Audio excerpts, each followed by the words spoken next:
The study also showed younger people were more likely to leave Melbourne during the pandemic, with those aged 25 to 44 making up 57% of respondents who shifted after the first lockdown in 2020. The boom times are transforming these cities, but the growing pains are beginning to show.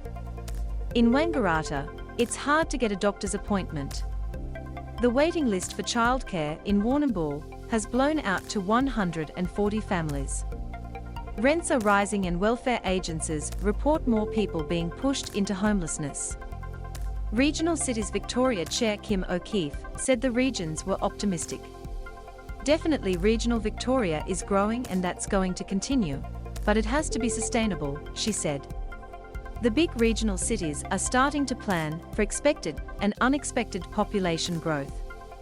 Geelong's council has identified 5,500 hectares in its northern and western growth areas that are in early stages of development, in addition to the rapidly growing suburb, Armstrong Creek, on the city's southeastern outskirts. The council's Director of City Planning and Economy, Gareth Smith, said Armstrong Creek was already home to 24,000 residents, but would reach up to 55,000 once complete by 2035. The regional centre of Geelong has absorbed much of the flow of residents outside of Melbourne. Justin McManus, Ballarat Council, has earmarked 1,800 hectares for potential urban development for 24,000 more dwellings within 30 years. And the Greater Bendigo Council has identified 1,500 hectares suitable for houses. The pandemic has added more people to already growing regions.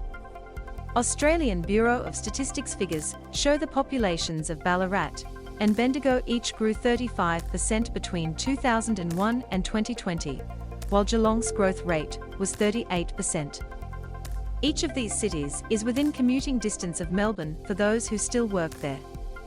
Other regional local government areas surging including the Mitchell Shire, at 73% to 47,647.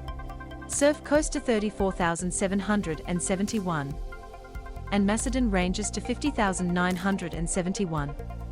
Freshly minted Ballarat residents Tammy Fitzgerald and husband Lloyd England with their children Grace, 5, and Mason, 13. Jason South Tammy Fitzgerald moved with her husband and 2 children from West Melbourne to Ballarat last year, selling their inner-city apartment and upgrading to a 4-bedroom house and pool. After successive lockdowns, they wanted more space and freedom from financial stress. They sold their Melbourne unit for just over $1 million and bought their Ballarat home for about $527,000 before fixing it up, halving their mortgage. We don't have to work as much or as hard because life is more affordable, Ms. Fitzgerald says. Ms. Fitzgerald was working for the Victorian Department of Treasury and Finance when she moved to Ballarat, but soon found another job at Federation University. Moving gave respite from fast-paced Melbourne life and more affordable independent schools. When I drop the kids off at school in the morning, I just feel at peace. While regional housing prices are more affordable than Melbourne's, they are rising fast. Real Estate Institute of Victoria figures showing median sale prices in central Ballarat rose by 102% to $698,062 between 2016 and 2021. In Bendigo, they increased by 59.7% to $635,000, and Geelong grew by 52% to $1.05 million. Geelong's outer suburbs are expanding quickly. Paul Jeffers. Denise Perko moved from Mitcham to Wangaratta with her family in August 2020 after she and her husband lost their jobs at the start of the pandemic. Buying a home is cheaper than Melbourne, but prices are outpacing her family's savings while they rent. Median house prices in Wangaratta hit $455,000 in the final quarter of 2021, compared to $360,000 a year earlier. It's wild, she said. Ms. Perko said her family was travelling back to Blackburn in Melbourne to see their GP. You can't get a doctor in Wangaratta to save your life. Very few places are accepting new patients. Victorian Council of Social Service Chief Executive Emma King said demand for property in regional Victoria meant traditionally affordable locations were no longer accessible to many lifelong residents who found themselves priced out.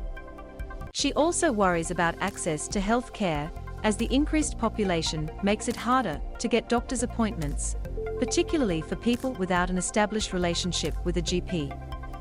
Victorian Regional Development Minister Mary Ann Thomas said even small towns were experiencing rising demand for homes, and the state government was helping some of them to unlock land or even convert former schools into property developments. Hepburn Shire Mayor Tim Drylye in Creswick. Jason South Hepburn Mayor Tim Drylye was motivated by lower property prices to move from Montmorency to the small town of Creswick, near Ballarat, about 10 years ago.